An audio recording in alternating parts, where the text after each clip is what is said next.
Suicidemouse.avi, the very first creepypasta I ever read.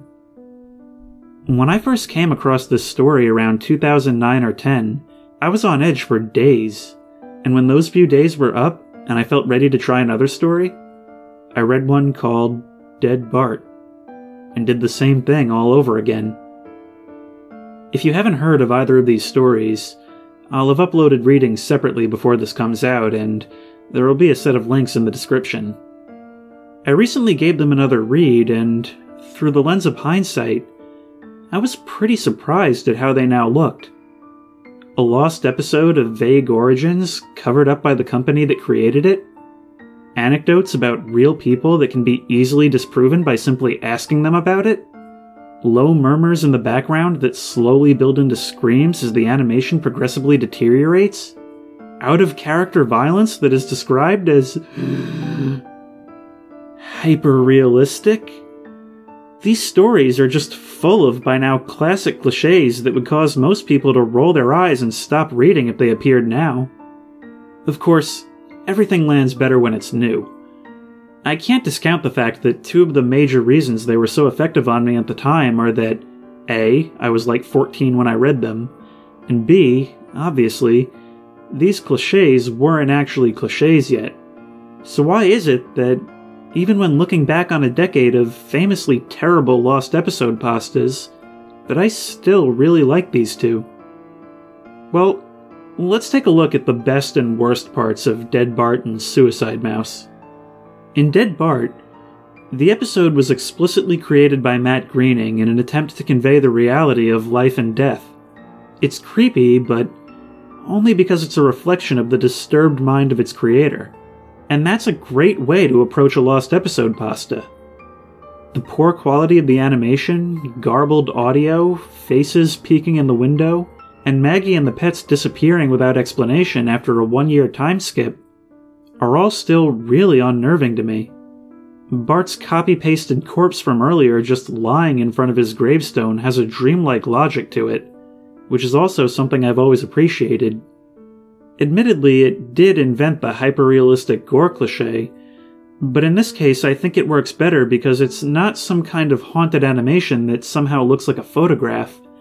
I think in this case the author is likely inspired by times in other shows when the background artists were made to draw characters, making them look extra detailed and grotesque for a single still frame. SpongeBob is famous for this. By keeping the episode's origin at least somewhat grounded, it makes it easier for the reader to suspend their disbelief.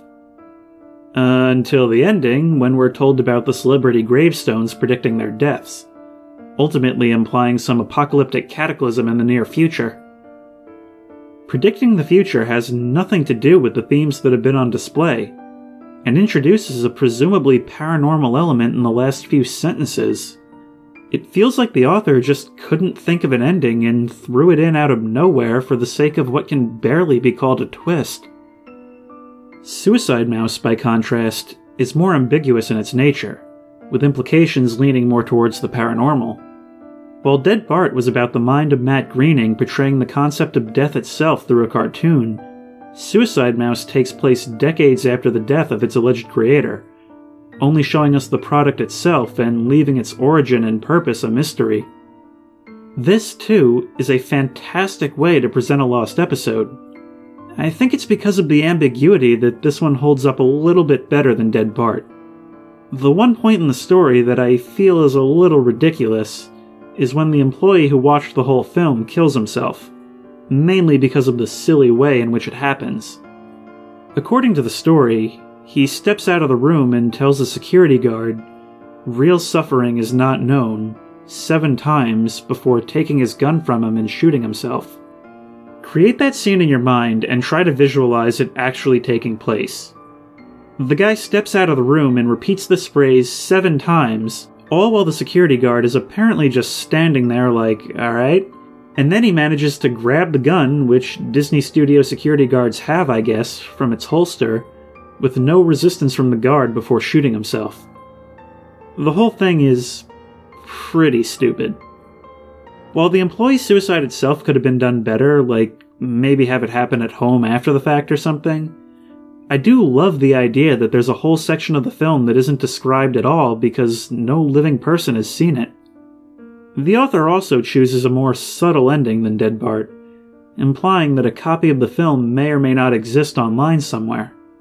With this story taking off in popularity and having spawned a number of fan imitations, it kind of adds to the mythos as readers argue over which, if any, is the real one. So what sets these apart in my mind from other lost episode creepypastas? Well, for the most part, I really just think it's because they were here first. Having been written over a decade ago, the authors had the benefit of creating them before the clichés were established, not only allowing the stories to have more of an effect on their readers, but to be written without the influence of said tropes. They didn't have to stand out amongst an entire genre of similar stories. They created the genre. And now that it's established, stories can really only go in one of two directions: imitate or innovate. Most simply imitate. These are the ones that drive the clichés, with tales of insane animators, episodes that cause their viewers to commit suicide, and of course, hyper-realistic gore. In many cases, these authors didn't set out with a story to tell. They set out with a story already made for them and just wanted to apply it to their favorite shows. Many imitations are so similar as to be practically interchangeable. So the other option is to try and innovate. To add some new element that, when done right, can make a story feel fresh even when working off of the same basic idea. For example, while Dead Bart and Suicide Mouse focus on describing a piece of lost media, stories like those for The Dawn Is Your Enemy and Family Guy Season 8 take legitimately weird pieces of real and very public media and attempt to create a disturbing backstory to explain them.